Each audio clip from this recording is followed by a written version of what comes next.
안녕하세요. 사연 많은 유튜브 구독자 여러분.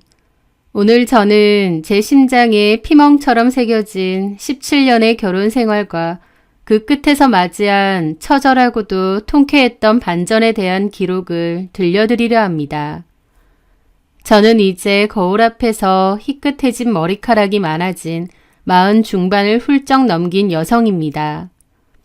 제 곁에는 이제는 훌쩍 커버려 저를 든든하게 지켜주는 아들이 있습니다. 지금은 아들과 함께 하루하루를 소중히 살아가고 있어요. 하지만 불과 몇 년 전까지만 해도 제 삶은 온통 잿빛이었습니다. 17년이라는 시간 동안 저는 누군가의 아내이자 엄마 그리고 한 시어머니의 며느리라는 이름표를 달고 살았는데요. 돌이켜보면 그 시간들은 참 힘들고 명치가 꽉 막힌 듯 답답한 날의 연속이었던 것 같기도 해요. 저는 가족이라는 허울 좋은 이름 아래 스스로를 희생하는 길을 택했습니다. 그리고 그 희생의 대가는 참 황당하고도 어이없는 것이었죠. 제 결혼 생활의 어려움 중 하나는 시어머니였습니다.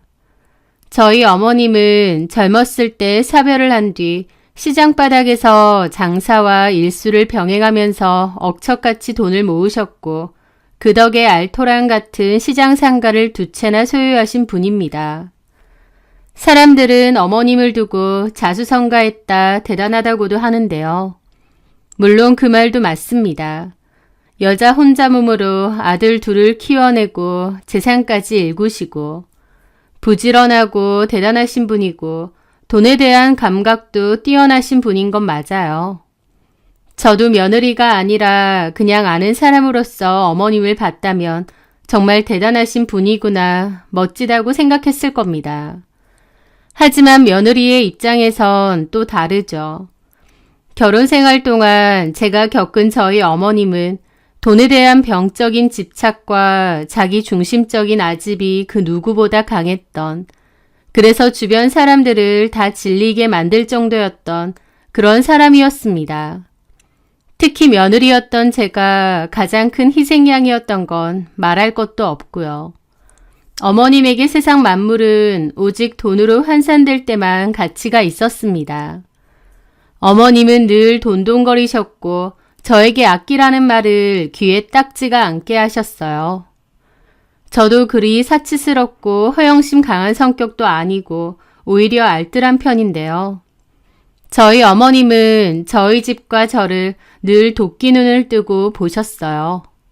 쓸데없는 돈 쓰지 말라고 하시고 영수증 검사하시고 돈이 얼마나 무서운 건 줄 아느냐며 몇 시간이고 했던 말을 되풀이할 때도 많았죠.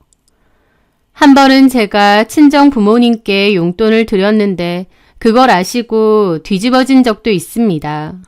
니네 친정 부모가 노는 것도 아니고 누구 맘대로 용돈을 주느냐며 생 난리가 났고 그전에도 알게 모르게 친정에 퍼다 준 거 아니냐면서 드자비를 하셨죠. 그때 당시에는 아주버님이 이혼 전이어서 집안에는 형님이 계셨는데요. 형님도 어머님의 지독한 모습에 혀를 두르면서 저를 위로해 주었습니다. 형님은 저에게 어머님 욕을 많이 하셨어요.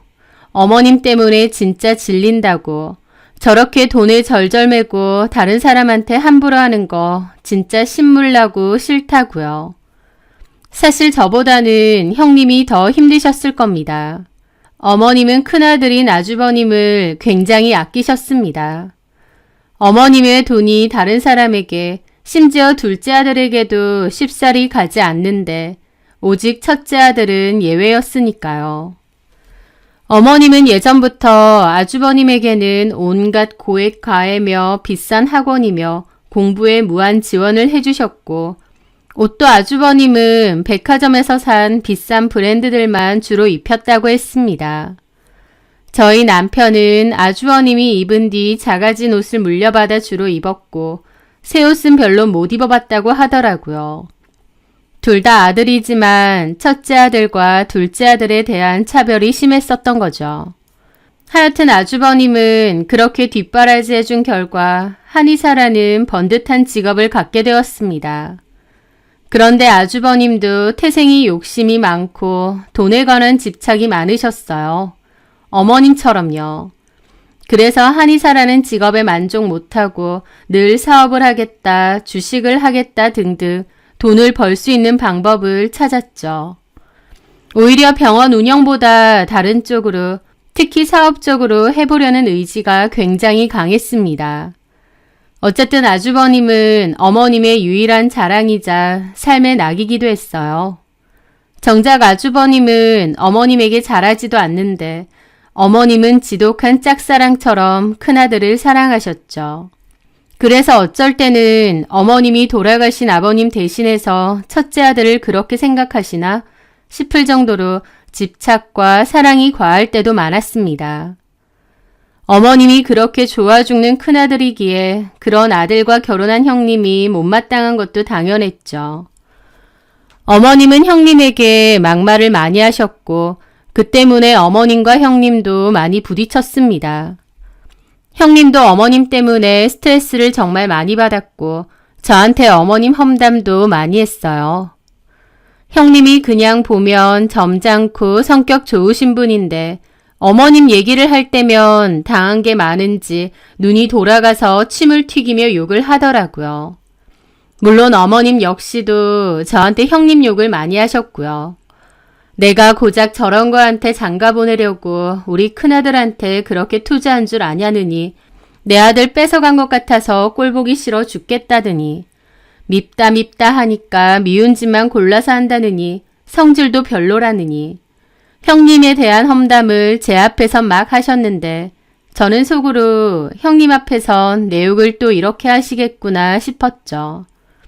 하여튼 그렇게 지내다가 아주버님이 형님 몰래 주식 투자를 실패했고 큰 돈을 잃은 사건이 있었습니다. 형님 입장에선 날벼락이었고 아주버님이 잘못한 게 맞잖아요. 그런데도 어머님은 본인이 나서서 내 아들 잡을 생각 말라고 더 난리를 쳤고 결국 그 일이 발단이 되어서 형님과 아주버님은 이혼을 하게 되었습니다. 그렇게 아주버님은 돌싱이 되었고 형님은 저희 집안에서 떠나시게 된 거죠. 어머님은 그 후로 심심하면 형님에 대해서 입에 담지 못할 욕을 하셨습니다. 그년 때문에 내 아들이 이혼남 됐다고요. 엄밀히 말하면 형님 때문이 아니라 어머님 때문이죠. 라고 하고 싶은 걸 참았습니다. 하여튼 저는 형님과 아주버님이 이혼 후에도 가끔 형님과 안부 정도는 묻는 사이가 되었습니다. 형님과 제 사이는 나쁘지 않았거든요. 어쨌든 아주버님은 어머님에게 그런 존재였고요. 반면 똑같은 아들이지만 저희 남편은 달랐습니다. 제 남편은 형의 그늘에 가려진 존재감도 희미하고 늘 애정을 갈구하는 둘째 아들이었죠. 어머님은 저희 남편을 볼 때마다 네 형 발 뒤꿈치라도 따라가봐라 라며 대놓고 무시한 적도 많습니다. 그런데 아이러니하게도요. 보통 엄마가 그렇게 자식을 무시하고 깔보면 엄마랑의 인연을 끊고 싶어 할 것 같잖아요. 하지만 아니었습니다. 오히려 저희 남편은 그런 어머님의 인정과 애정을 굉장히 갈망했거든요. 어머님에게 인정받고 싶어하고 잘 보이고 싶어하는 마음이 몹시 강했습니다. 그래서 오히려 사랑을 듬뿍 받은 아주버님은 어머님에게 무심하고 정없이 굴었고 정작 사랑도 못 받은 저희 남편은 어머님에게 더 잘하려고 하고 효자 행세를 하려 했어요. 그런데 그 방식에는 제가 이용되었습니다. 남편은 어머님에게 인정은 받고 싶지만 직접적인 효도는 귀찮으니까 그 모든 효도를 아내인 저에게 넘겨버린 거죠. 남편은 저에게는 이런 식으로 말했습니다. 엄마 성격 알잖아. 엄마 재산 모조리 형한테만 줄까봐 불안해. 당신이 중간에서 잘 좀 해봐. 형수님이야 못해 먹겠다고 진작에 도망가셨지만 그래도 자기는 우리 엄마랑 곧잘 지내잖아. 엄마도 형수님보다는 당신을 더 좋아하기도 하고 지금 잘해놔야 나중에 우리도 잘 챙겨주실 거 아니야. 남편은 효도를 마치 하청업체에 맡기듯 저에게 대리 효도를 강요했습니다. 어머님의 비위를 맞추고 온갖 요구를 들어주는 일들을 당연하다는 듯 저에게 떠넘긴 거죠. 그래서 매주 주말마다 시댁에 갔습니다. 어쩔 때는 남편이 바쁘다면서 저랑 아들만 가라고 한 적도 있어요. 저는 갈 때마다 어머님 반찬도 해드리고 집안일도 하고 와야 했습니다. 게다가 어머님이 아프면 당연하게 그 간병은 제 몫이 되었죠. 아주버님은 어머님께 받아먹은 것 많으면서도 어머님께 연락조차도 잘 안 했습니다. 그런데도 어머님은 큰아들한테는 조금의 서운한 것도 없으셨고 오히려 저만 닥달하고 자기를 잘 좀 챙기라고 성하셨어요.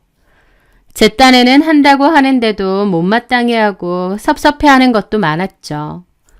그런데 제가 왜 그런 걸 다 참고 살았느냐고요? 모르겠습니다. 성격이 팔자라던데 제 성격이 그렇게 답답해 먹은 걸 어쩌겠나요? 결혼했으면 그렇게 살아야 되는 줄 알았습니다. 저희 엄마도 그렇게 사셨고 저는 평생 엄마의 모습을 지켜보며 살았다 보니 결혼하면 누구나 다 이렇게 사는 줄 알았어요. 저도 당연히 남편과 어머님에게 불만, 섭섭함 많았지만 그냥 제가 다 견디고 삭혀야 되는 건 줄 알고 살았습니다. 그리고 기본적으로 큰 소리 나는 것도 싫고 싸우는 것도 너무 싫었어요. 나 하나만 참으면 가정이 평화롭다는 생각이 있었기에 뭔가 불만이 있고 화가 나도 그냥 스스로 다스리고 참고 그렇게 살았습니다. 제 감정을 너무 억누르고 살다 보니 나중에는 제 솔직한 감정이 뭔지도 잘 모를 지경이었죠. 그래서 사실 제 입장에선 화끈하게 이혼하신 형님이 참 대단해 보이기도 했어요. 형님은 어머님이 부당한 처우를 하거나 막말을 일삼을 때 참지 않고 따지기도 하셨고 결국 못 살겠다고 이혼 서류 던지고 나가셨잖아요. 나는 그렇게 못할 것 같은데 형님은 참 당차고 대단하구나, 멋지다, 그랬던 것 같아요. 어쨌든 그렇게 고구마 먹은 채로 어머님을 챙겨드리면서 또 저희 아들도 키우고 집안일도 하고 밖에 나가서 경제활동도 하면서 너무 숨가쁘고 바쁘게 살았습니다. 그러던 어느 날이었어요. 어머님이 암이라는 청천벽력 같은 진단을 받게 되었습니다. 평소에 어머님은 건강에 돈만큼 집착을 하시는 분이었고 늘 짱짱하셨기 때문에 어디가 아프실 거라곤 짐작도 못했습니다. 막말로 저보다 더 오래 사실 줄 알았어요. 그런데 어머님에게 암이 찾아온 겁니다. 게다가 증세가 있음에도 병원비 아깝다고 그냥 계속 버텨서인지 암은 꽤 많이 진행이 된 상태였습니다. 평소에 어머님이 몸이 안 좋다, 어쩐다 그런 얘기는 종종 하셨는데요. 제가 여러 차례 병원에 가보셔라 예약도 해드리겠다고 하면 저한테 너는 돈이 썩어나냐? 그거에서 아무것도 안 나오면 좋은 거죠, 어머님. 어머님 연세는 건강검진 매년 해야 돼요. 돈이 얼마짜린데 나는 그런 것들 다 사기꾼 같더라. 차라리 그 돈으로 우리 아들한테 한약 지어 먹고 침이나 맞는 게 낫다. 내가 병원에다가 돈을 주면 우리 아들한테 주지 다른 놈들한테 뭐 하러 줘? 이런 식이었습니다. 그렇다 보니 저도 어머님 알아서 하셔라는 생각으로 더 이상 검진을 권하지도 않았어요. 그런데 모르는 사이 어머님에게 암이 생겼고 그 암이 꽤 많이 진행이 됐던 겁니다.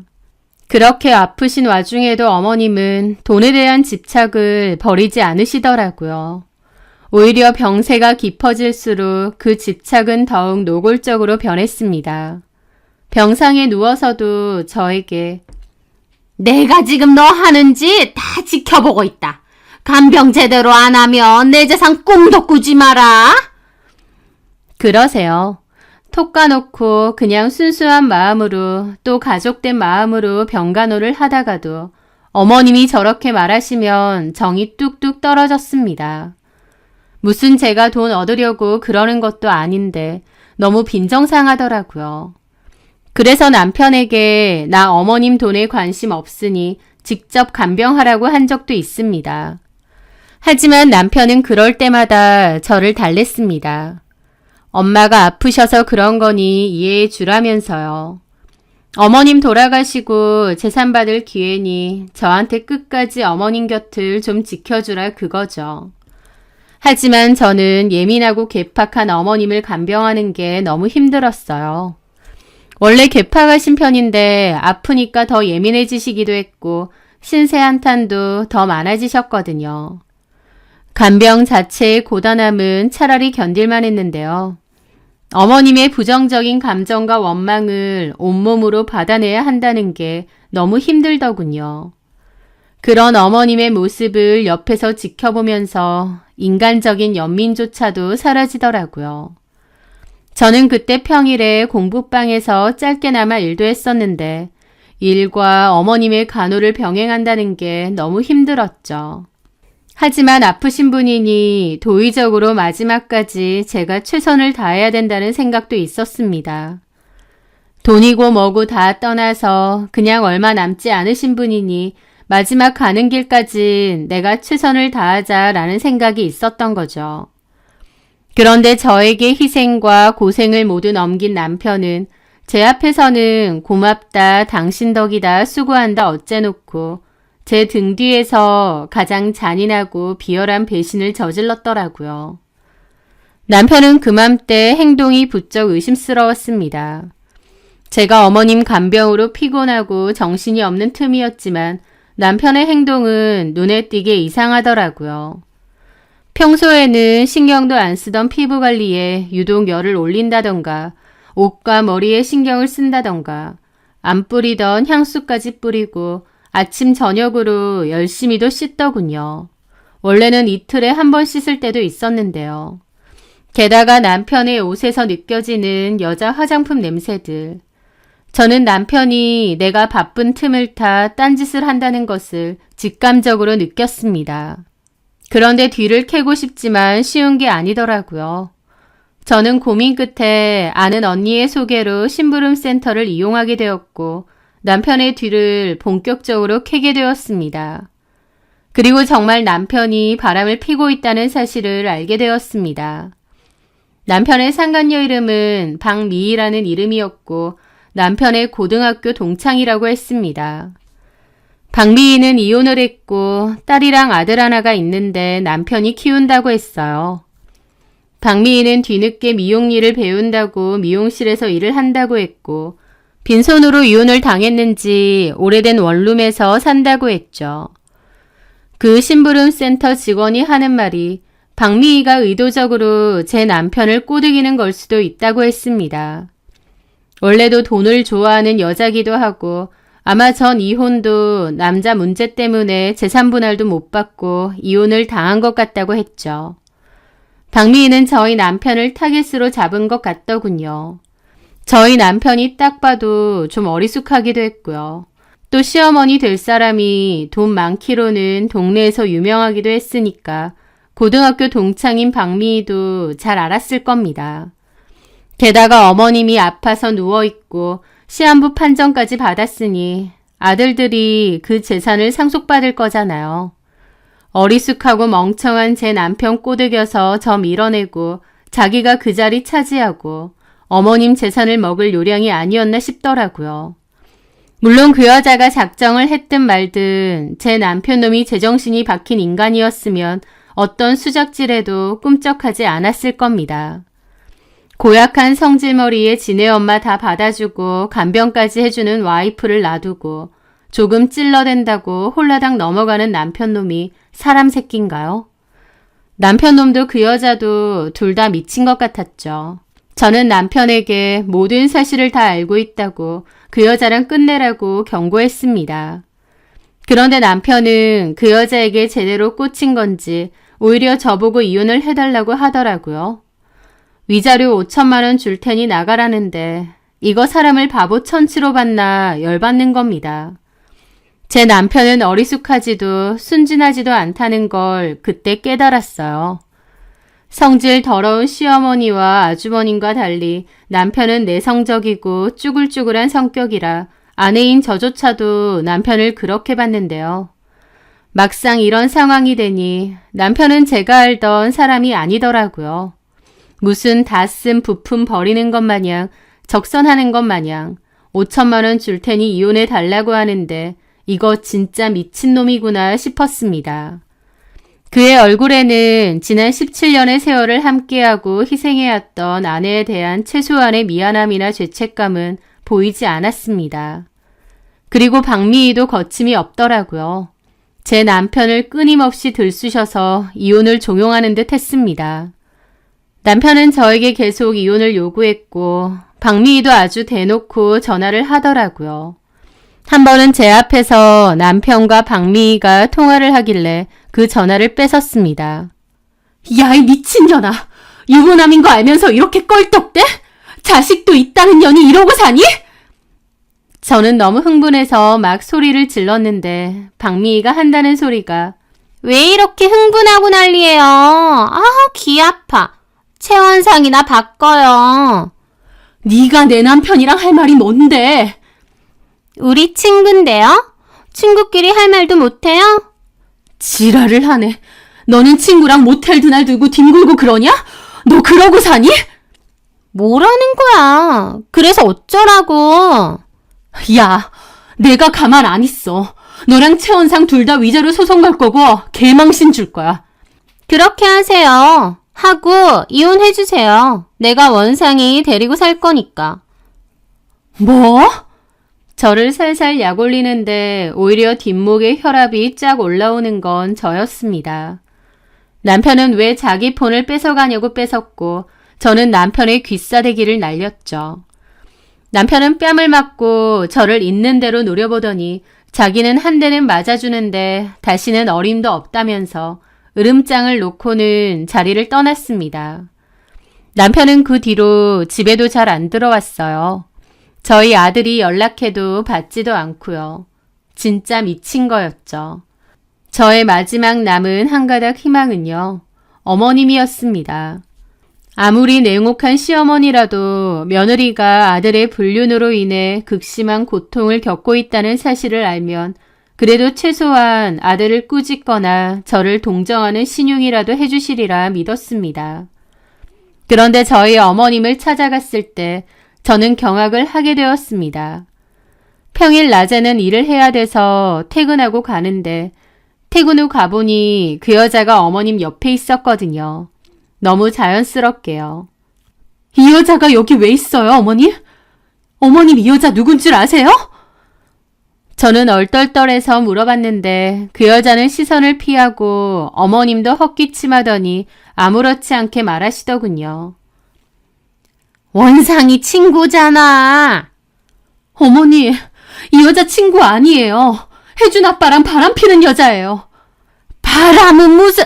병원에서 큰 소리 내지 마라. 라면서 저한테 뭐라고 하시는 겁니다. 저는 그 모습에 기가 턱 막혔죠.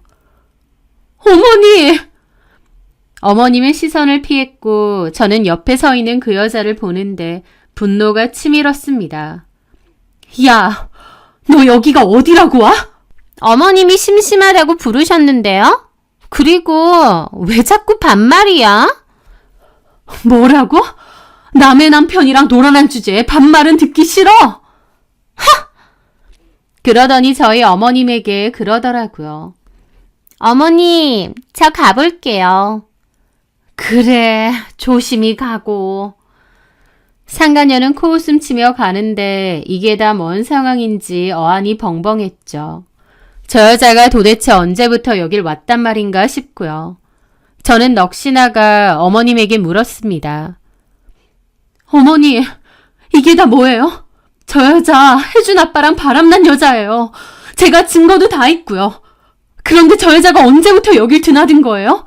어머님은 다 아셨어요? 뭐 자꾸 바람이래. 그냥 친구지. 제가 증거가 다 있다고요. 저 여자가 여길 왜 오냐니까요? 아, 친구 엄마가 누워있으니 말벗 해줄 겸 온 거지. 어머니, 혜준 아빠, 최원상이 바람을... 아우, 시끄러. 머리 아프다. 그만 좀 해라. 왜 나한테 그러니? 내가 뭐 어쩌라고. 너랑 원상이랑 알아서 해결해라. 라면서 저한테 짜증을 내고 모른 체 하는 겁니다. 그 순간 머리가 띵해지더라고요. 17년이라는 시간 동안 어머님 곁을 지켜드린 건 저잖아요. 형님도 아주버님도 둘째 아들도 다 나 몰라라 할 때 어머님 곁을 한결같이 지킨 건 저잖아요. 어머님이 아무리 정없고 쌀쌀맞은 분이라고 해도 그래도 속으로는 저에게 고마워하실 줄 알았습니다. 그런 걸 알아주실 줄 알았어요. 그런데 어머님의 그 모습을 보는데 완전한 제 착각이라는 것을 깨달았습니다. 어머님에게 저는 그저 부품이었던 거예요. 그냥 적당히 필요할 때 쓰고 필요 없으면 버려도 되는 그런 존재였던 겁니다. 그 사실을 깨달았을 때 피가 차갑게 식는 것 같았습니다. 남편이 바람핀다는 것을 알면 어머님이 먼저 원상이 그 자식이 미쳤느냐 노발대발하고 바람난 그녀는 또 뭐냐고 화내실 줄 알았어요. 그런데 아니었습니다. 어머님은 이미 알고 있었고 또 모른 척 뻔뻔하게 저한테도 그 상간녀한테도 간병을 받고 있었어요. 그 순간 완벽하게 깨달아지더라고요. 아, 내가 17년 동안 착각 속에 살았구나. 이 인간들에게 나는 가족도 뭣도 아니었구나. 이 인간들은 사람도 아니구나 라는 것을요. 저는 벙찐 채로 어머님을 가만히 쳐다봤고 어머님은 눈을 마주치지 않고 창밖을 가만히 보고 있더라고요. 저는 아무 말 하지 못하고 조용히 일어났습니다. 그제야 어머님이 물을 좀 갖다 달라느니 그런 소리를 하는데 어이가 없었죠. 저는 아무 말 하지 않고 그냥 그 자리를 떴습니다. 어머님이 뒤에서 저를 부르는 소리가 들렸는데 너무 큰 충격과 배신감으로 멍해졌던 것 같아요. 그리고 저는 집으로 와서 몇 시간이나 멍하게 있었습니다. 내가 얼마나 바보같이 살았는지, 싸움이 싫고 소란이 싫다는 이유로 내가 얼마나 무기력하게 살았는지 깨달았습니다. 그리고 나도 형님처럼 이 모든 걸 끝내고 이혼을 해야 된다는 것을 깨달았습니다. 저는 형님에게 전화를 걸었어요. 형님이 여보세요 하자마자 눈물이 쏟아졌고 그 모든 얘기를 다 했습니다. 형님도 그 집 식구들은 다 그런 인간들이라며 분노를 하시더라고요. 그러면서 자기가 아는 변호사 소개해 줄 테니 상담부터 받으라고 했습니다. 냉정하게 증거 수집한 거 잘 챙기고 받을 수 있는 거 다 받아내고 끝내야 된다고요. 저는 형님의 도움을 받아 변호사를 찾아갔고 상담 후 이혼소송 절차를 밟았습니다. 남편과 그 여자 상대로 위자료 청구는 물론 법적으로 제가 받을 수 있는 최대한의 재산 분할도 요구했죠. 그런데 남편 쪽에서는 오히려 순순히 제가 요구하는 재산 분할과 위자료를 지급하겠다고 나왔습니다. 말은 저한테 미안해서 그러네 어쩌네 하는데 제가 보기엔 그런 게 아니라 빨리 저를 정리하고 싶었던 것 같아요. 어머님이 언제 돌아가실지도 모르는 상황이었고 그 전까지 호적 정리를 할 심산이었던 것 같습니다. 그래서 저는 저에게 상당히 유리한 조건으로 재산분할 및 최고 금액의 위자료까지 받아내고 이혼 서류에 도장을 찍었습니다. 17년이라는 길고 긴 결혼 생활이 그렇게 허무하게 막을 내렸고 그동안 이용당한 것 같다는 생각에 마음이 텅 빈 것도 같았습니다. 하지만 또 한편으론 너무 후련하고 개운하기도 했습니다. 남들은 저보고 이용만 당하다가 버려졌다고 불쌍하다고 할지언정 저는 오히려 정신이 맑아졌어요. 그 인간들이 못돼 처먹은 인간들일지언정 나는 더 이상 그 인간들 때문에 상처받지 말자고 결심했습니다. 살다 보면 저보다 억울하고 기막힌 일 당하는 사람 수도 없이 많고 제가 겪은 일도 시간이 지나고 보면 아무것도 아닐 거라고 그렇게 마음을 몇 번이고 다잡았죠. 그리고 마음 정리가 되고 나니 오히려 이혼하고 나서 훨씬 편안해지고 자유로워졌습니다. 전 시모가 언제까지 병원에 있을 줄은 모르겠지만 더 이상 병원에 매여 있지 않아도 되고 정신 나간 남편놈 얼굴도 안 봐도 되고 그래 이만하면 잘 끝냈다 생각하자. 그렇게 마음 먹고 다시 시작되는 제 인생 살기로 마음 먹은 거죠. 마음의 상처가 완전히 사라지는 것은 아니었지만 평온한 시간 속에서 저는 천천히 하지만 분명히 치유되고 있었습니다. 그렇게 시간은 빠르게도 흘러 1년이라는 시간이 흘렀습니다. 이혼하고 나서 한동안은 형님과 연락을 꽤 주고받다가 그 후에 각자 사는 게 바빠서 흐지부지 됐었는데요. 그맘때 형님하고 연락을 오랜만에 했습니다. 그런데 형님 한다는 말이 어머님 아직 안 돌아가셨다고 하더라고요. 병원에선 그때 시간이 많이 남지 않았을 거라 했는데 어머님은 악착같이 치료받고 버티고 있었고 아직까지 안 돌아가시고 있다고 했습니다. 그래서 그 여자가 계속 병간호를 한다고 하더라고요. 어머님이 금방 돌아가실 줄 알았을 텐데 예상과 달리 1년 넘게 간병을 계속 해오고 있었던 겁니다. 형님도 건너들으니 그 여자는 어머님 때문에 돌아버릴 것 같다고 그런다더군요.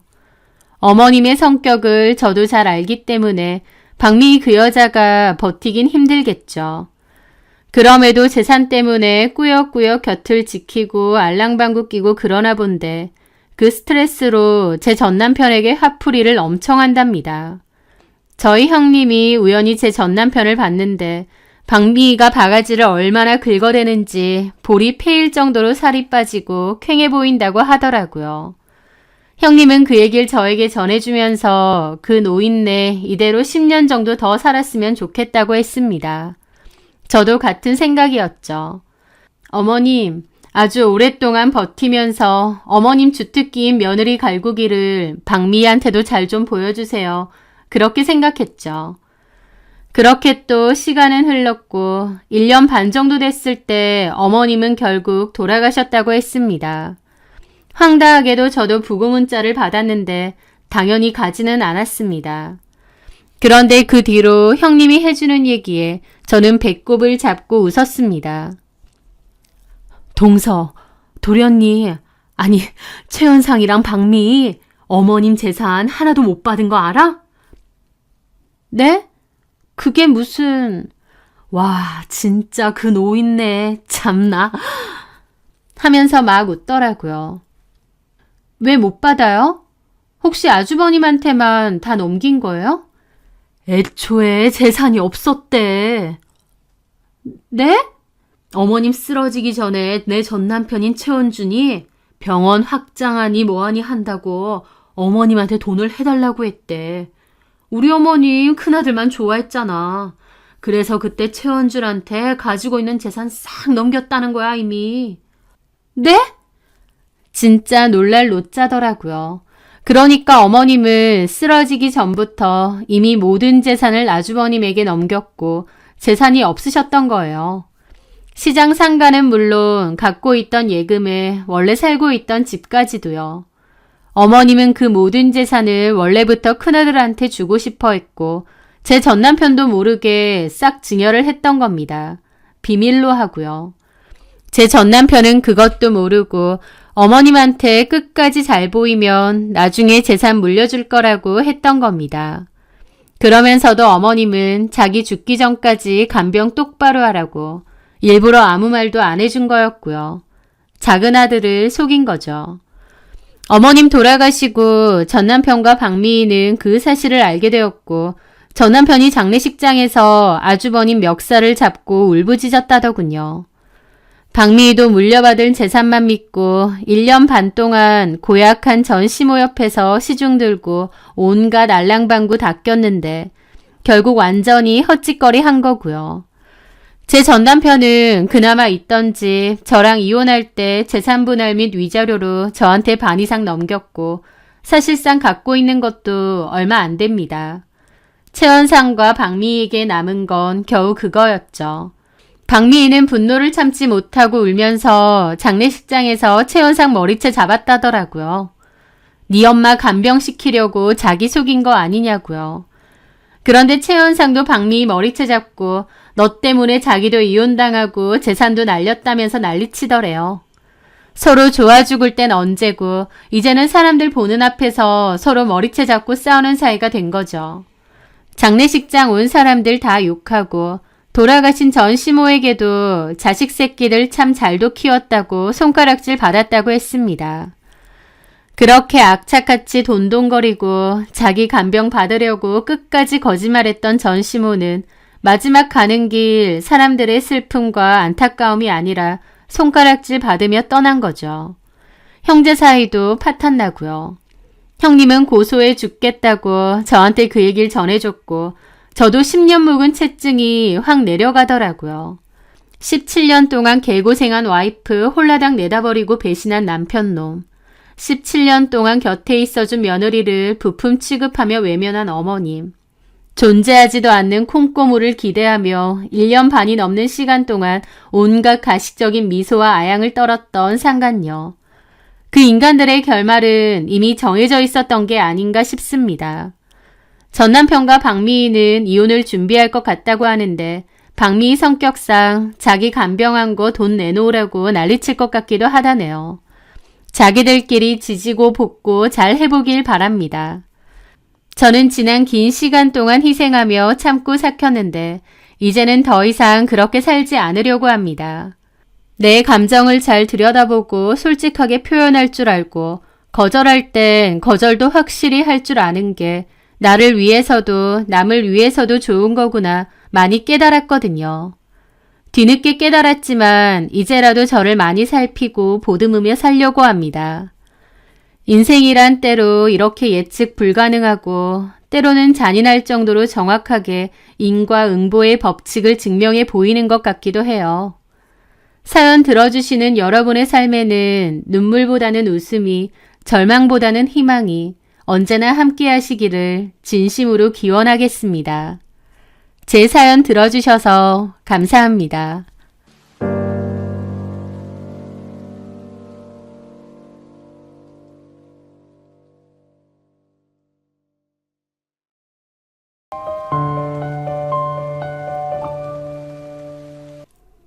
안녕하세요. 저는 호텔에서 근무하고 있는 30대 중반의 여자입니다.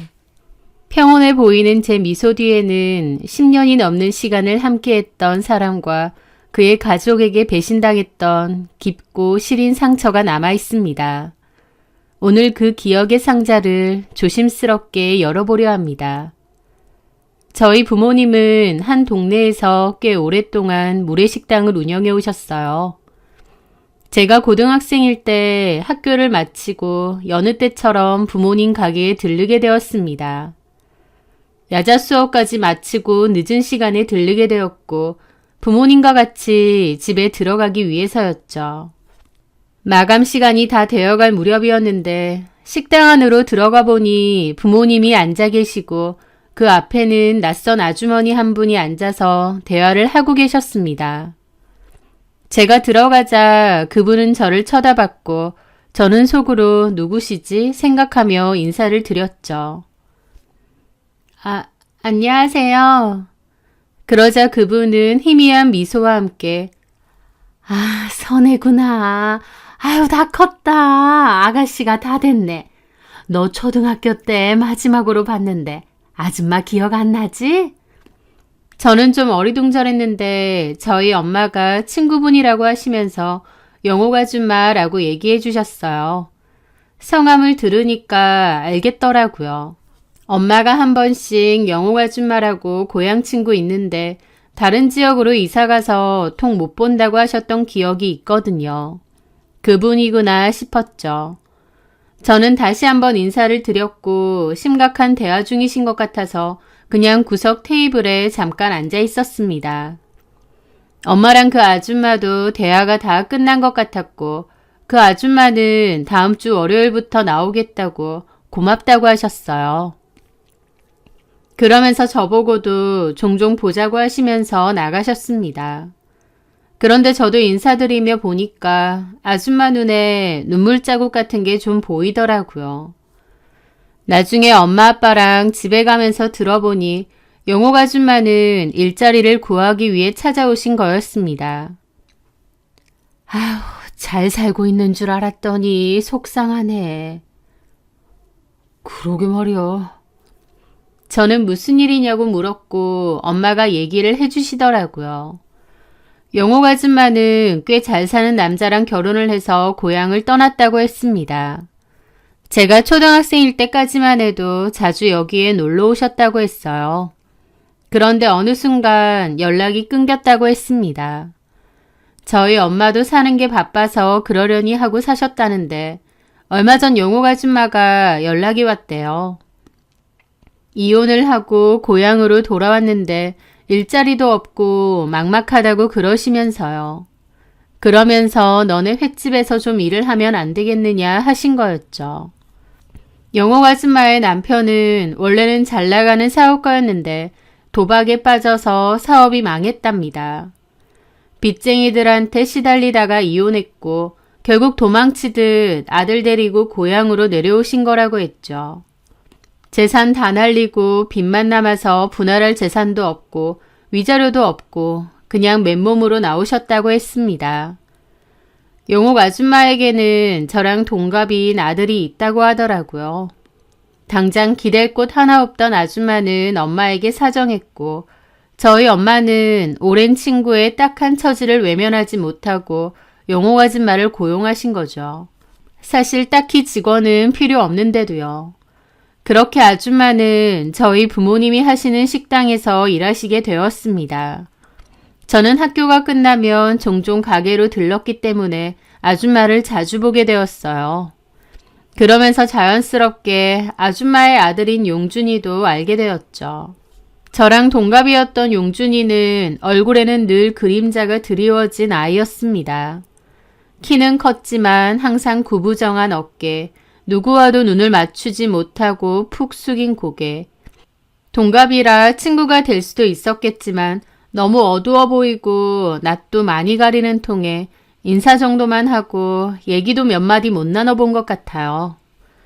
그렇게 아주머니는 1년 정도 일을 하셨는데 갑자기 재혼을 하게 되셨다고 했어요.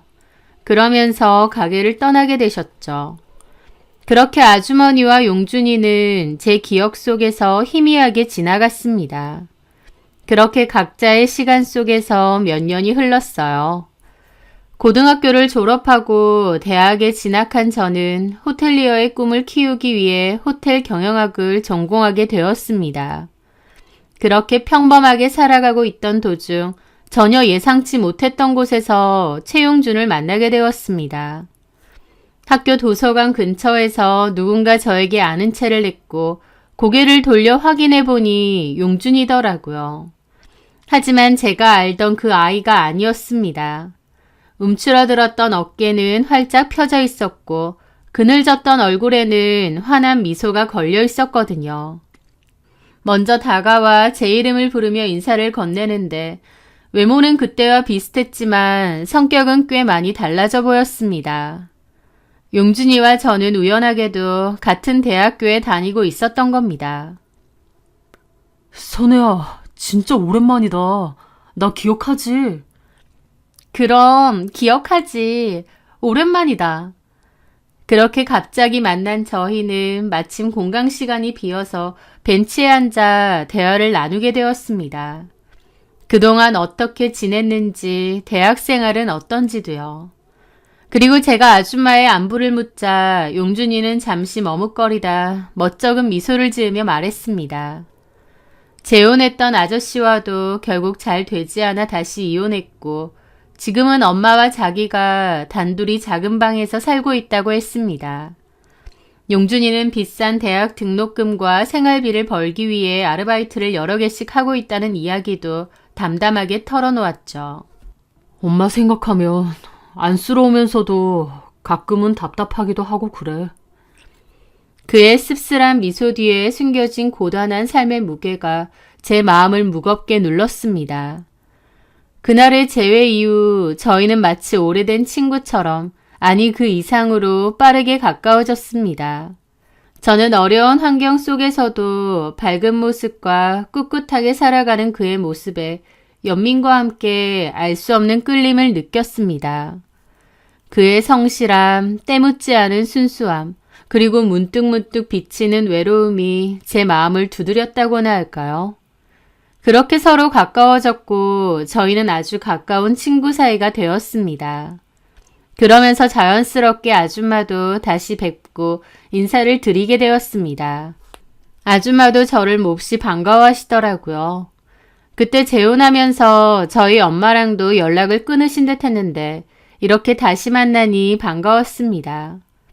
그러면서 하신다는 말이 용준이가 고등학교 때부터 저를 좋아했었대요. 저는 전혀 몰랐습니다. 인사 정도만 어색하게 주고받고 몇 마디 대화도 안 나눠봤는데 저를 꽤나 좋아했었다는 거예요. 그러면서 아줌마는 농담 반, 진담 반으로 저처럼 야무지고 착한 애가 용준이 여자친구 하면 좋겠다는 소리도 하셨습니다. 저는 그 말에 얼굴이 달아올랐지만 싫지는 않더라고요. 왜냐면 용준이와 제 마음에는 이미 우정 이상의 감정이 싹트고 있었던 것 같거든요. 그렇게 친구로 지내던 저희는 자연스레 연인이 되었습니다. 그의 가난한 형편 따위는 아무런 문제가 되지 않았고 저는 열심히 사는 용준이의 모습이 안쓰러우면서도 마음이 더 갔죠. 시간은 또다시 흘러 저는 대학 졸업 후 전공을 살려 번듯한 호텔에 취업했습니다. 어엿한 사회인이 되었죠. 졸업 후 용준이는 안정적인 삶을 꿈꾸며 공무원 시험에 도전했습니다. 먼저 취업을 해서 경제적으로 여유가 생긴 저는 데이트 비용도 제가 내고 용준이에게 선물도 많이 사줬습니다. 값비싼 영양제, 필요하다는 문제집과 책들도 제가 많이 도와주었어요. 용준이는 그때마다 자기가 얼른 합격해서 이 은혜를 평생 갚겠다고 그랬습니다. 그리고 어머님 역시 저를 볼 때마다 고맙다고 네 덕분에 용준이가 저렇게 힘내서 공부를 할 수 있다면서 용준이가 합격만 하면 둘이 결혼해서 행복하게 잘 살라고 그거면 바랄 게 없다고 그러셨어요. 저는 용준이를 사랑하는 마음이 컸기에 힘들거나 아깝다는 생각조차 하지 못했습니다. 하지만 1년, 2년, 그리고 3년 용준이는 연이어 합격을 하지 못했고 나이는 어느새 30이 다가오더라고요. 정말 많이 힘들어했고 술도 많이 마시고 고민하다가 결국 그는 공무원의 꿈을 완전히 접었습니다. 공무원은 그만두고 취업을 하겠다고 했죠. 하지만 취업도 쉽지 않았습니다. 나이는 들었는데 경력은 없었으니까요. 그는 점점 하위 지원을 하게 되었습니다. 그러다가 직원 30명 남짓한 작은 중소기업에 겨우 취업을 하게 되었죠. 용준이가 합격 및 출근 전화를 받았던 날 기쁨보다 허탈함이 더 큰 듯한 표정으로 제게 그러더군요. 잘 됐네. 나한테는 여기가 딱 맞는 것 같아. 근데 겨우 이런 데 들어오려고 그렇게 오랫동안 헤맸나 싶기도 하네. 저는 어두운 표정의 용준이를 위로했습니다. 괜찮아, 용준아. 시작이 중요한 거지. 여기서부터 차근차근 해나가면 돼. 내가 옆에서 도울게. 그렇게 용준이는 그 회사를 열심히 다녔고 1년 뒤 제게 청혼했습니다. 어머님은 마치 기다렸다는 듯 저희의 결혼을 서두르셨어요. 용준이도 취업했고 서로 나이도 찼으니 미룰 게 없다고 하시면서요. 반면 저희 부모님과 저희 주변 지인들은 저를 좀 말렸습니다. 오래 만난 건 알지만 남자 쪽 조건이 너무 별로인데 그런 결혼을 해도 괜찮겠느냐는 거였죠. 홀어머니의 좋지 않은 형편, 월급도 작고 비전도 크게 보이지 않는 회사를 다니는 남편감까지. 저희 부모님도 그런 결혼을 하면 제가 고생할 거란 걸 아셨기에 저를 만류하셨습니다. 하지만 고집이라고 해야 할지 모르겠는데 저는 그냥 제 마음의 소리를 따랐어요. 10년이 넘는 시간 동안 희노애락을 함께하며 단단해진 우리의 사랑을 믿었습니다. 조건이나 배경이 아닌 사람 최용준을 그리고 그와 함께한 시간을 믿었고요. 결국 저희는 결혼하기로 했고 양가 부모님의 빠듯한 도움과 저희가 모은 약간의 돈을 합쳐 시댁 근처에 낡고 작은 빌라에 신혼집을 마련했습니다. 시작은 초라했지만 서로를 아끼고 사랑하며 열심히 살면 언젠가는 우리에게도 따뜻한 봄날이 올 거라고 굳게 믿었습니다. 그러나 용준이와 저의 사이는 제가 상상했던 것만큼 견고하지도 따뜻하지도 않았던 것 같아요. 결혼 초반의 남편은 회사가 주먹 구구식이고 체계가 없다며 회사 욕을 잘했는데 특히 팀장 욕을 많이 했어요. 팀장은 여자인데 일도 잘 못하고 일에 대해서도 잘 모르는 것 같다고. 그러면서도 아랫사람들 부려먹고 쥐어 짜낸다고요. 저는 그런 사람이 어떻게 팀장 자리에 앉느냐. 팀장도 연차가 차고 웬만큼 일을 잘해야 그 자리에 앉을 수 있는 거 아니냐고 했더니 남편이 이런 코딱지만한 회사에 그런 게 어딨어. 사장 친족하래. 팀장이 그래서 그냥 안 친 거래. 일 진짜 못하고 회사에 뭐하러 나오는지 몰라. 그러면서 직원들은 엄청 잡아대. 저는 남편의 얘기를 들으면서 뭐 그런 사람이 다 있나 싶더라고요. 개인적인 능력은 거의 없는데 가족 덕분에 그 자리에 앉아 있는 거였죠. 남편은 그 팀장 욕을 특히 많이 하면서 이 회사 때려치고 빨리 이직을 하고 싶다고 했습니다. 그런데 어느 순간부터는 더 이상 팀장 욕도 하지 않더라고요. 제가 요새는 그 팀장 괜찮느냐 하면 뭐 그냥저냥 다닐만 하다라고 하고 말고요. 그래서 좀 익숙해지고 괜찮았나 보다 생각했습니다. 그 후로는 각자의 일로 바빴는데 어느 순간부터 남편의 생활이 눈에 띄게 달라졌습니다. 회사 일과 팀 회식이라는 핑계는 점점 더 잦아졌고 귀가 시간은 점점 늦어졌으며 술에 취해 들어오는 날이 허다했거든요. 게다가 가끔은 외박을 하기도 했습니다. 게다가 남편의 옷에서는 제가 쓰지 않는 낯선 향수 냄새가 희미하게 풍기는 거예요. 불안함이 분명히 있었음에도 그런 것들을 애써 외면했던 것 같습니다. 남편이 제가 아는 최용준이 저를 배신할 거라는 생각은 전혀 없었거든요. 어떻게 보면 저도 너무 맹목적이고 한심한 믿음을 가졌던 거죠. 10년 넘게 쌓아온 남편과 저의 믿음은 저를 눈뜬 장님으로 만들고 있었습니다. 그러던 어느 날 밤 제 어리석은 믿음이 산산조각 나는 사건이 터지고 말았습니다. 저는 회식을 갔다가 남편이 돌아오지 않아 창문을 열고 밖을 보고 있었어요. 그런데 저 멀리서 차가 한 대 들어왔습니다. 저희 남편은 그때까지 차가 없었기에 별 생각 없이 무심코 보고 있었습니다. 그런데 그 차가 저희 빌라 앞에 서더라고요. 그러더니 문이 열리고 제 남편이 내렸습니다. 남편은 술에 상당히 취했는지 비틀거렸고 저는 그 모습에 황급히 내려갔어요. 저 사람이 몸도 못 가눌 정도로 술을 저렇게 마셨구나 하면서요. 그렇게 1층으로 도착하고 저는 멈칫했습니다. 1층 공동 현관문이 유리문인데 그 앞에서 가만히 있었죠. 어떤 여자가 따라 내려서 남편에게 뭐라고 얘기를 했고 남편은 고개를 끄덕이더라고요. 남편은 술에 취했는지 그 여자를 안으려고 했고 그 여자는 짜증스러운 표정으로 뭐라고 하더니 차에 올라타고 출발했습니다. 남편은 술에 취해 비틀거리면서 곧장 올라오지 않고 1층 길가턱에 잠시 주저앉아 있더라고요. 그걸 가만 지켜보는데 이게 다 뭔가 싶은 겁니다. 잠깐의 시간이었지만 남편과 그 여자는 일반적인 회사 동료 사이 같지가 않았습니다. 그런 직감이 딱 오더라고요. 저는 나가지도 올라가지도 못한 채 지켜보고 있다가 일단 나갔습니다. 남편은 거기서 꾸벅꾸벅 거리고 있더라고요. 저는 일단 남편을 부축해서 같이 올라왔습니다. 그리고 골아떨어진 남편을 보며 폰을 꺼내서 확인해 봤는데요. 아까 그 여자가 바로 김 팀장이더라고요. 저는 막연히 남편의 얘기를 들을 땐 김 팀장이 나이가 많을 거라고 생각했는데 아니었습니다. 남편은 제 앞에서는 김 팀장 욕을 퍼부었는데 이제 와서 보니 김 팀장과 남편은 내연의 관계가 있던 사이였습니다. 두 사람은 회사 안팎에서 만남을 가져왔던 것 같고 심지어 그 김 팀장이라는 여자는 남편에게 이번 달 생리를 안 한다, 걱정이 된다, 약국 가서 테스트기를 사오라 등등의 말도 있었습니다.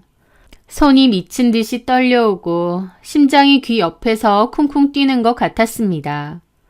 회식과 회사 일이라는 거짓말 뒤에 숨겨진 만남들. 저는 그 자리에서 무너져 내렸습니다. 저는 밤을 꼴딱 새우고 다음 날까지 거실에 가만히 있었습니다. 남편은 전날의 숙취 때문에 힘들어하며 일어났다가 거실에 있는 저를 보고 놀란 듯 하더라고요. 뭐야? 언제 일어났어? 저는 남편을 가만히 쳐다봤습니다. 일찍 일어난 거야? 아니면 안 잔 거야? 어젯밤 일 기억 안 나? 어제? 어제 회식 있었고 술을 좀 많이 먹었고. 어떻게 들어왔는지는 기억나? 어? 아, 택시 타고 왔던가? 아니면 누가 좀 태워줬나? 그 김 팀장이라는 사람이 데려다 줬어. 남편의 얼굴에 당혹감이 스쳤지만 이내 태연하게 잡아떼더라고요. 아, 그래? 혹시 인사했어? 아니, 아, 팀장님이 태워다 주셨구나. 하면서 제 눈을 피하더니 물을 마시더라고요. 너 김 팀장하고 자는 사이지? 제 말에 남편은 마시던 물을 뿜을 뻔했습니다. 어? 나 다 알아. 김 팀장하고 그렇고 그런 사이지. 어떻게 나한테 이럴 수가 있니? 남편은 제 말에 엄청 당황한 듯 했습니다. 저는 남편이 일어나면 울고불고 남편을 때리고 욕하고 따지고 그럴 줄 알았는데 오히려 제 심정은 차분하고도 참담해졌습니다. 제 말에 남편은 아무런 변명도 하지 않았습니다. 그저 침묵으로 일관하다가 조용히 폰과 지갑을 챙기고 집을 나가더라고요. 마치 도망치듯이요. 남편은 그 후 며칠간 제 모든 연락을 차단했고 집에도 잘 안 들어왔습니다. 남편은 자기가 잘못해놓고 그런 식으로 비겁하게 숨은 거였죠. 그러다가 4일째 되던 날 집으로 돌아왔는데 한다는 말이 이혼해달라는 거더라고요. 미안하다도 아니고 잘못했다도 아니고 이혼해달라고 했습니다. 저는 그제야 완전 꼭지가 돌아서 소리 지르고 울부짖으면서 소파 위에 있던 쿠션으로 남편을 막 때렸던 것 같아요. 네 입에서 이혼 소리가 나오는 게 맞느냐고요. 그랬더니 남편 한다는 말이 미안하게 됐다. 근데 어쩔 수 없어. 김 팀장님이 임신한 것 같아. 선혜 너한테는 참 미안한데 나도 어쩔 수가 없다. 그 말을 듣는데 제 안에 무언가가 완전히 끊어지는 소리가 들렸습니다.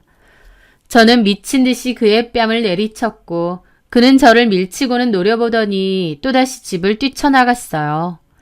저는 시댁으로 달려갔습니다. 그리고 어머님께 다 얘기했어요. 어머님은 그토록 저를 좋아했던 만큼 어떻게 그럴 수 있느냐고 난리치고 남편을 데려다가 꾸중하실 줄 알았습니다. 그런데 제가 참 어리석었던 거였어요.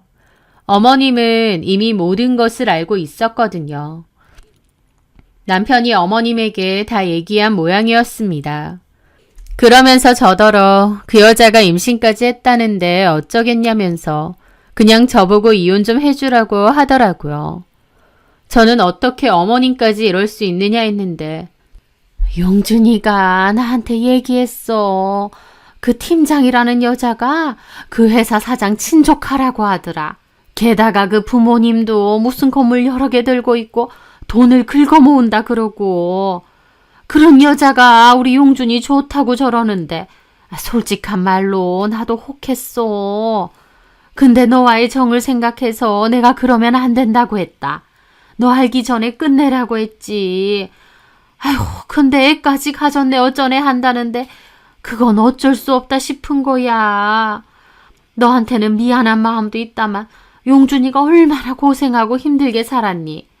어찌 보면 용준이한테 이게 기회가 아닌가 싶고 너 용준이 많이 좋아하잖아. 용준이가 잘 살 수 있도록 양보를 해주는 것도 용준이를 위한 게 아니겠니? 라는데 이게 무슨 개소린가 싶더라고요. 제가 최용준을 많이 사랑했기에 남들 다 말리는 결혼도 한 거고 최용준 공무원 시험 뒷바라지도 다 한 건 맞습니다. 남들이 바보 같고 어리석다고 해도 저는 그게 맞다고 생각했고요.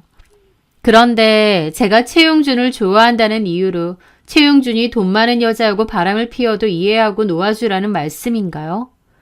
머리가 어질어질하고 어머님이 나를 완전 호구 멍청이로 여겼구나 싶더라고요. 저는 어머님이 저를 딸처럼 아껴주신다고 생각했는데 완전 제 착각이었습니다. 그냥 본인 아들에게 저 정도면 감지덕지라 생각하고 잘해줬던 건데 저보다 더 돈 많고 잘난 여자가 나타나니 일말의 망설임도 없이 저를 버리는 겁니다. 최용준도 어머님도 제가 여태까지 알던 사람이 맞나 싶더라고요. 저는 아무 말도 하지 않고 그 자리를 벗어났는데 어머님은 제 뒤통수에 대고 애 없을 때 그냥 이혼하라면서 남자 마음 떠나면 다 필요 없는데 껍데기만 붙잡고 살아서 뭐 하겠느냐는 소리까지 하시더라고요. 저는 아무 대꾸도 하지 않고 참담한 기분으로 그 자리를 벗어났습니다. 배신을 당한 기분은 이런 거구나 절절하게 느꼈던 것 같아요. 그리고 저는 더 이상 참지 않겠다고 결심했습니다. 저는 그 후 남편 폰에서 알아낸 김 팀장에게 연락을 했습니다. 누구세요? 나 최용준 아내예요. 최용준 아내? 그런데요? 그런데요 라고 되묻는 그 여자가 너무 뻔뻔하게 느껴졌습니다. 만나서 할 얘기가 있지 않나요? 제 말에 그 여자는 가만히 있더라고요. 내가 회사로 찾아갈까요? 아니요. 그러진 말고 따로 만나죠. 그렇게 저는 그 여자와 약속을 정해놓고 기다리고 있었습니다. 기분이 묘하더라고요. 제 손에는 상간 위자료 소송 소장이 들려 있었습니다. 그렇게 기다리고 있는데 그 여자가 들어왔어요. 얼마 전 차에서 술 취한 남편과 함께 내리던 여자더라고요. 최용준 씨 아내분? 네. 그 여자는 앞에 앉았습니다. 이 자리에 있는 게 불편해 보이면서도 귀찮아 보이는 표정도 역력하더라고요. 하실 말씀이... 저는 들고 있던 서류 봉투를 내밀었습니다. 이게 뭐죠? 상간 위자료 소송 소장이에요. 네? 제 말에 그 여자는 눈이 동그래지더라고요. 소장이요? 네. 저희 남편하고 바람 피셨잖아요. 아니, 바람이 아니라 그렇게 심각한 사이는 아니고 하면서 꽤나 당황하더라고요. 임신까지 했다면서 무슨 심각한 사이가 아닌가요? 최용준 유부남인 거 알았으면서 외도 저지르고 아이까지 가진 거 아닌가요? 저는 생각보다 차분하게 말이 나오더라고요. 오히려 그 여자는 처음에 당당하게 들어왔을 때와 달리 허둥지둥거리고요. 그러면서 한다는 말이 저기 미안해요. 최용준 씨랑은 실수였어요. 다신 안 만날 거고. 이미 늦었어요. 저 최용준이랑 이혼할 거예요. 그쪽하고 최용준한테 소송도 걸 거고요. 위자료 내놓고 최용준 얼마든지 가지세요. 보내줄 테니까. 그 말에 김 팀장 눈이 동그래지더라고요. 제가 최용준 씨를 왜 가져요? 저 그럴 생각 전혀 없는데요? 네? 아니 임신까지 했다면서. 사실 임신은 맞는데 최용준 씨 아이 아닌 것 같아요. 네? 날짜 계산해보니까 최용준 씨 애가 아니더라고요. 내가 착각했어요. 나 최용준 씨랑 실수한 건 맞는데 그런 일 몇 번 없었어요. 어이가 없더라고요. 한마디로 제 남편과는 별개로 다른 남자가 있었던 겁니다. 지금 그걸 말이라고 하세요? 한 번을 자든 10번을 자든 바람은 바람이에요. 남의 남편하고 그런 짓 벌였으면 책임도 져야죠. 위자료라면 제가 충분히 드릴게요. 소송까진 하지 말고요. 싫은데요. 부탁할게요. 그 위자료 금액의 2배 드릴게요. 그냥 조용히만 지나가 주세요. 그리고 다시 한번 말하지만 나 최영준한테 아무 감정 없어요. 그냥 순간적인 실수 같은 거예요. 무슨 실수요? 제 남편은 그쪽하고 재혼하겠다고 집까지 나갔는데. 네? 진짜 미친 거 아니야? 내가 지랑 뭐하러. 임신 얘긴 괜히 해가지고. 라면서 자기가 더 기분 나빠하는 겁니다. 그 모습을 보니 대강 알겠더라고요. 그 여자는 제 남편을 단순히 갖고 논 것 같았습니다. 제 남편을 진짜 좋아한다던가 하는 건 전혀 없었고 그냥 적당히 갖고 놀고 말려고 했던 것 같더라고요. 본인의 장난질에 한 가정은 파탄이 났는데 참 기가 막혔죠. 저는 길게 말할 것도 없다고 하고 일어났습니다. 나는 소송 진행할 거다. 최용준이랑 어쩌든 말든 내 할 바 아니고 배신했다는 사실은 달라지지 않는다라고요. 그렇게 자리를 떠났고 집으로 돌아오는데 헛꿈꾸고 있는 남편과 어머님이 너무 한심하고 기가 막히더라고요. 제 남편이나 어머님은 부잣집 새며느리 맞을 생각에 들떠 있었는데 정작 그 여자에게 제 남편은 한두 번 갖고는 장난감에 불과했으니까요. 그 여자도 정말 미친년 같았지만 제가 정말 화가 나는 건 그 여자보다 남편과 어머님이었습니다. 그 여자가 좀 찔러댄다고 하루아침에 돌변해서는 저한테 이혼을 종용하는 꼴이라니 배신감이 너무 컸죠. 그 김 팀장 그 여자에게서 전화가 왔습니다. 조용히 해결했으면 좋겠다고 어차피 이혼 결심까지 했으면 위자료 많이 받고 끝내는 게 저한테도 좋지 않겠냐 하더군요. 그러면서 최용준도 회사에서 자를 거랍니다. 그 말을 듣는데 머리가 차갑게 식더라고요. 그래, 어차피 남편과 어머님이 나를 배신한 사실은 달라지지 않는데 나도 차라리 내 몫을 제대로 받고 끝내는 게 맞겠구나 라는 생각이 들었죠. 만나보니 김 팀장 그 여자는 제 남편하고 잘해볼 생각이 눈꼽만치도 없고 오히려 제 남편을 회사에서 자를 생각까지 있었습니다. 제가 뭔가 하지 않아도 복수가 되겠더라고요.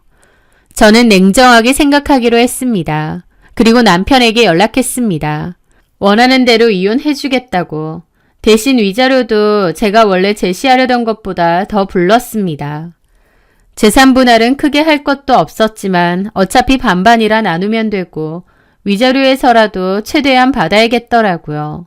저랑 하루빨리 헤어지고 그 여자랑 잘해보고 싶었던 남편은 자기 몫의 전세금까지 포기하고 위자료를 마련해 주었고 저는 약속대로 깔끔하게 이혼 서류에 도장을 찍어 주었습니다.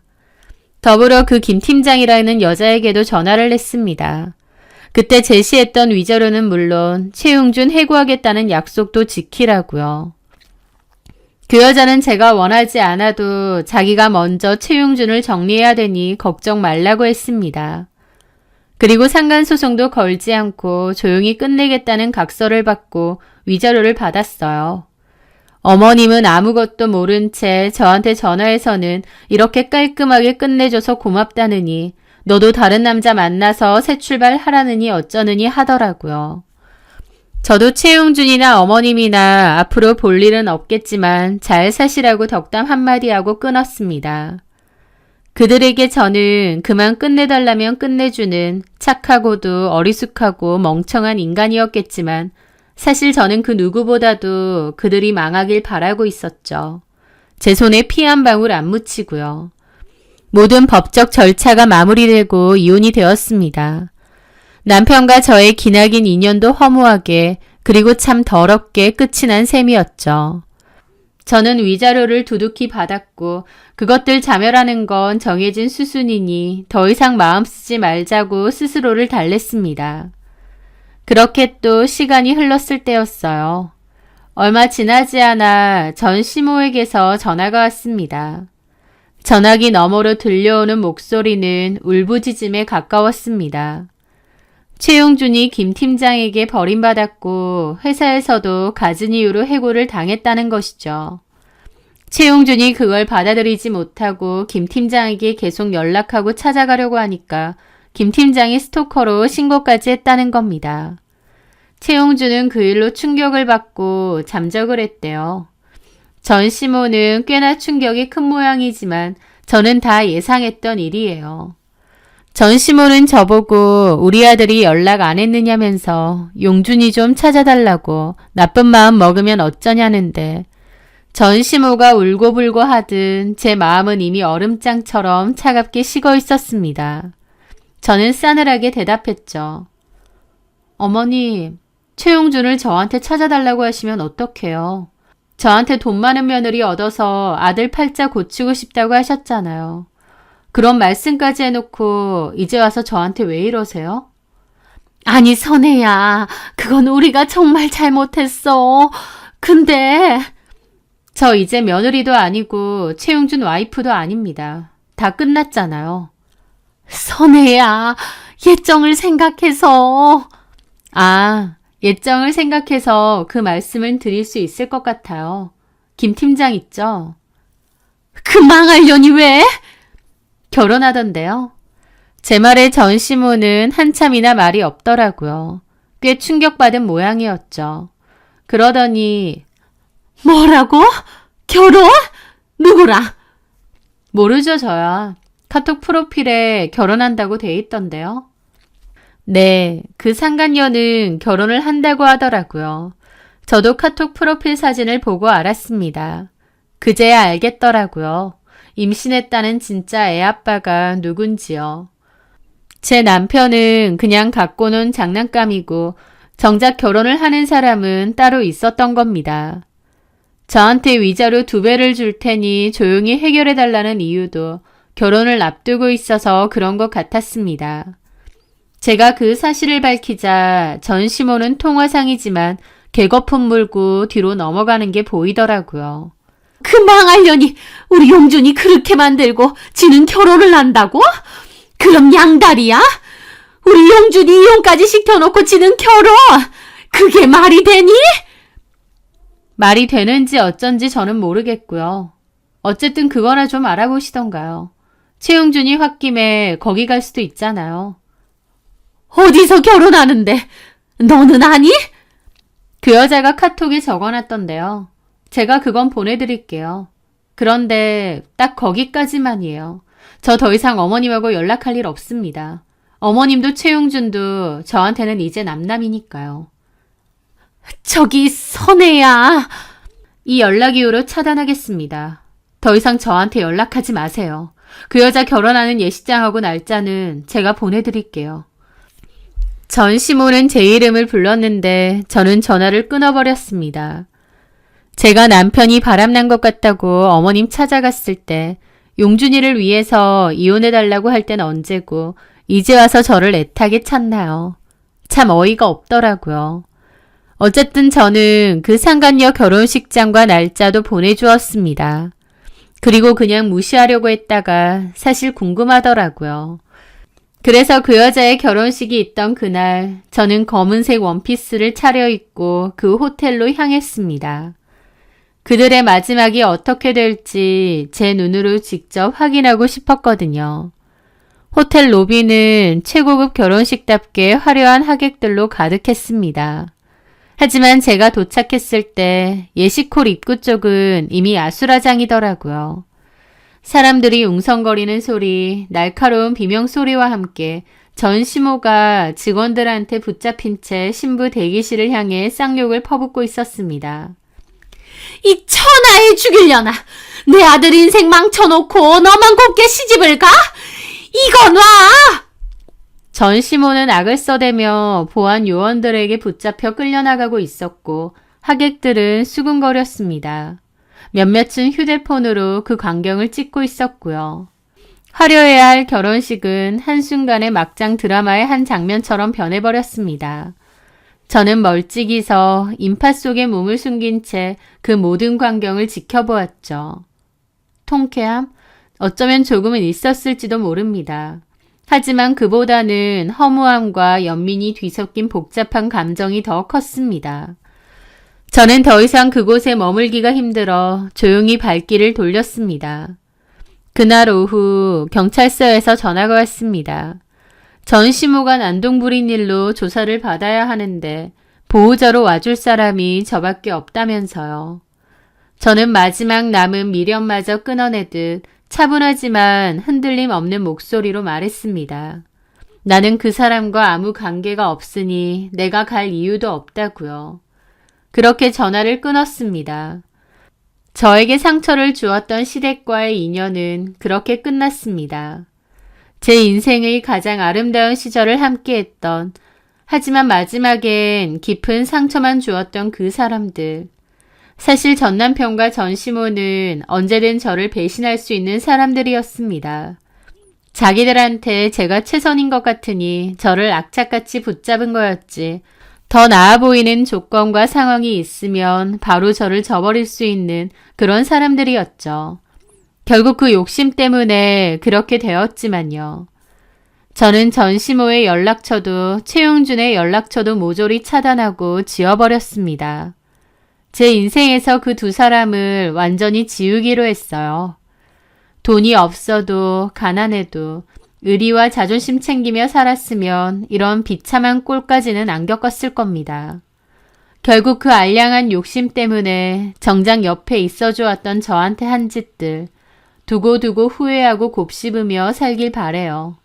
저는 보란듯이 그 사람들 잊어내고 잘 살 겁니다. 제 사연 들어주셔서 감사합니다.